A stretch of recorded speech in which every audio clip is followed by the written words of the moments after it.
પાલનપુરના મફતપુરા વિસ્તારમાં ગટરોના ગંદા પાણી અને ગંદકીથી સ્થાનિકો પરેશાન. નગરપાલિકાની ઘોર બેદરકારી સામે સ્થાનિકોમાં ભારે રોષ.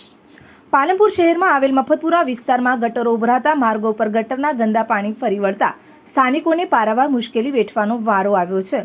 જોકે સ્થાનિકોનું કહેવું છે કે પાલિકા અનેકવારની રજૂઆતો કરવા છતાં પણ નગરપાલિકા દ્વારા સફાઈ કરવામાં આવતી નથી, જેને લઈને આ વિસ્તારના માર્ગો પરથી ચાલવું પણ મુશ્કેલ બન્યું છે. તો બીજી બાજુ નાના નાના બાળકોને શાળાએ જવામાં પણ ભારે મુશ્કેલી વેઠવી પડી રહી છે. જોકે સ્થાનિકોએ જણાવ્યું હતું કે નગરપાલિકાના અમારા વોર્ડના કોર્પોરેટર દ્વારા પણ અહીંયા કોઈ જ પ્રકારની સફાઈની કામગીરી કરાવવામાં આવતી નથી, જેને લઈને અવારનવાર અહીંયા ગટરો ઉભરાય છે અને તેને લઈને બીમારીનો ભોગ પણ બનવું પડી રહ્યું છે. ત્યારે હાલ તો સ્થાનિકોની માંગ છે કે તાત્કાલિક ધોરણે ગટરની સફાઈ કરવામાં આવે અને આ વિસ્તારમાં જે ગંદકી છે તેને પણ સાફ કરવામાં આવે, કારણ કે ભર ઉનાળે અહીંયા ચોમાસા જેવો માહોલ જોવા મળી રહ્યો છે, જેને લઈને સ્થાનિકોને વારંવાર મુશ્કેલી વેઠવી પડી રહી છે.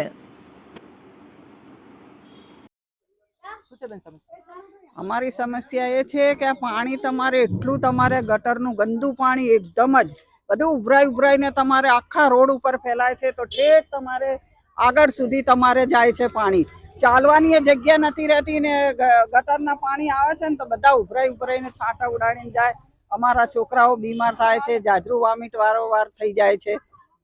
તો નગરપાલિકાને શું માંગ કરશો ગટરને લઈને? નગરપાલિકાના પેલા સભ્ય ચૂંટાઈને આયા છે, એક જ જોવા આયા નથી ને. આટલા 3 વર્ષ થયા પણ કોઈ ચૂંટાઈને આયા છે પણ કોઈ જોવા આવ્યું નથી. અહીંયા સફાઈ કામ થતું નથી કશું. તમારે નગરપાલિકાને સફાઈને લઈને કરવામાં આવશે? અમારે તમારે જે બી તમારે અમે બોલીએ એ અમારે માંગ પૂરી કરે. શું નામ છે તમારું? રસીદાબેન. શું સમસ્યા છે બેન? અહીંયા ગટરો ભરાઈ ગઈ, બરાબર, પાણી જાય ગટરો, કોઈ સમસ્યા આવતો નથી. અહીંયા મચ્છર એટલા થાય, કીચડ એટલું થાય, બચ્ચોને આવવા જવાની બધી રીતે હેરાન કરતી છે, પણ કોઈ રસ્તો આવતો નહીં. એટલે 2-3 દિવસ સાંભળાય પછી એવું ને એવું જ, કઈ રસ્તો આવતો નહીં. 2-3 વાર પેપરમાં આપ્યું, આ આપ્યું, તે આપ્યું, કોઈ થતું નહીં. રજૂઆત આમ કેટલી વાર હમણાં 3-4 વખત આપી, બરાબર. મેં પોતે આપી, 4 જણો પાસ 5 જણો પાસ અપાઈ, કોઈ રસ્તો જ આવતો નહીં. ઉનાળે ચોમાસા જેવું હે, પાણી ભરાઈ જાય, માણસોને એટલી હેરાન કરતી હે, બચ્ચોને એટલી હેરાન કરતી, ઉપાડી સ્કૂલ જવું હોય, આ જવું હોય, સબ રીતે હેરાન કરતી. કોઈ રીતે કોઈ રસ્તો આવતો નહીં. ગટરો તો આખી ભરાઈને ઉભરાઈને જાય.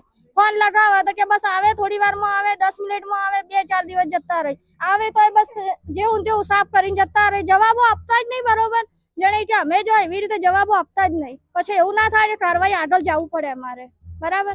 શું નામ છે આપનું? સાયરાબેન ફારૂકભાઈ સિંધી.